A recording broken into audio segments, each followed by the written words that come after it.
magkano pondo mo sa palengke, magkano pa pondo mo sa palengke, Mayor? Kung may initial ka 100, dudublihin ko yung initial mo ng 200, 300. Kaya yung 1.5 billion na ilinigay ko doon sa Amgat o sa Garay, maniwala ka, Mayor Omeng, this year, dudubluhin ko. Kung ano ibinigay ko doon sa Dalambay, gagawin yung 3 billion ang ibibigay ko sa Santa Maria itong susunod na 2024. Kasama na po yung mga pakiusap ko sa akin na tulay dito manggagaling sa San Vicente. Naglagay ako ng initial na 50 million para siguraduhin ko maumpisahan yung tulay na pinakiusap ni Mayor Omeng. Tatapusin na natin yan, wala ng politika. Magsama-sama muna tayo, kalimutan ng politika. Magtulong-tulong tayo para sa ikaunlad ng ating bayan.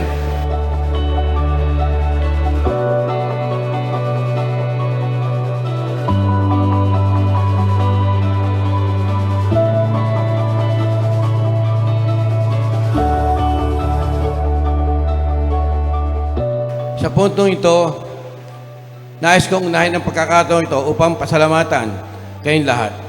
Kayo ang dahilan kung bakit naging matagumpay ang aming unang isang taon na pagsisilbi dito sa ating bayan.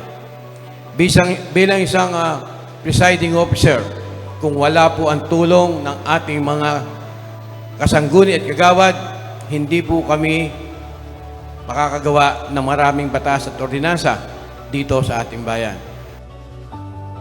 Sana po, maintindihan ninyo, ang isang namumuno, kailangan ng pagkakaisa para po sa ating bayan.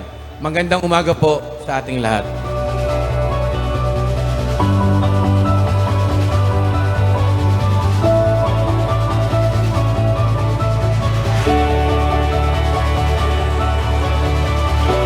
Sabi ko sa kanila, magtulong-tulong tayo paano natin iangat ang ating bayan para mabalik uli sa number 1.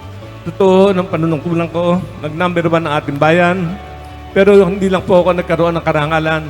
Lahat po nanunungkulan, kasama kayo, lahat nating mamayan ay nagkaroon ng karangalan sapagkat ang pinagkatiwalaan nyo ay hindi sinayang ang inyong pagtitiwala.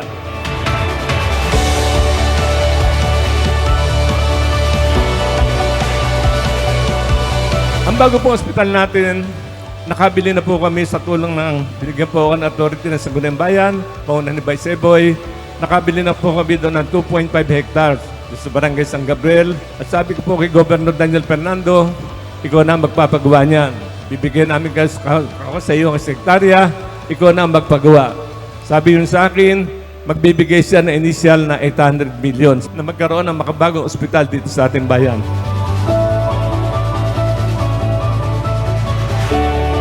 Doon po sa PUP, sa tulong po ni Altengo, yung chairman ng PAGCOR, binigyan po ako ng 12 classroom.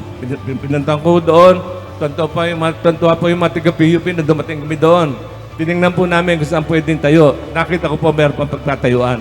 Kaya po sabi sa akin, that quarter, bibid na nila para mapagawa yung ating bagong classroom doon sa PUP.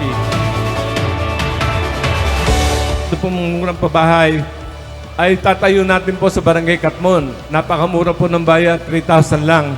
3,000 lang ang groundbreaking. Ang sabi po sa akin ng sekretary ako sa September. Mukha po dito, yung mga street light, sabi nga po ni Congressman, nakakuha siya ng 500 million. Sabi ko, talagang magliliwanag na Santa Maria. Diba? Nakakuha lang ho kami ng 5,000 nung manalo kami sa SDLG. Ginawa ho namin, dito namin pinalagay sa tulay hanggang doon po sa bagong bypass. Sa bagong bypass, pagka nakita nyo ng gabi, ribbon bank natin, matutuwa na ho kayo sapagkat nagliwanag na. Nagpapasalamat ho ako sapagkat kayo naman nandito, dumalo sa aming inimbita, bagamat pinakita ho namin sa inyo na kami sa loob ng isang taon, hindi po namin pinabayaan ang ating bayan, hindi namin pinabayaan ang inyong ang pagtitiwala sa amin at aking mga kasama. Patuloy po kami magsisilbi sa inyo hanggang kaya namin. Sabi nga ni Congressman, pagandahin natin ang ating bayan. At ako'y nagpapasalamat sa pagpunta niya ngayon dito. Sabi niya sa kalimutan natin ang politika, basta pagandahin natin bayan. Kaya sa inyong lahat, maraming salamat sa One Santa Maria. Kasama pong lahat. Mabuhay ang bayan ng Santa Maria. Maraming salamat.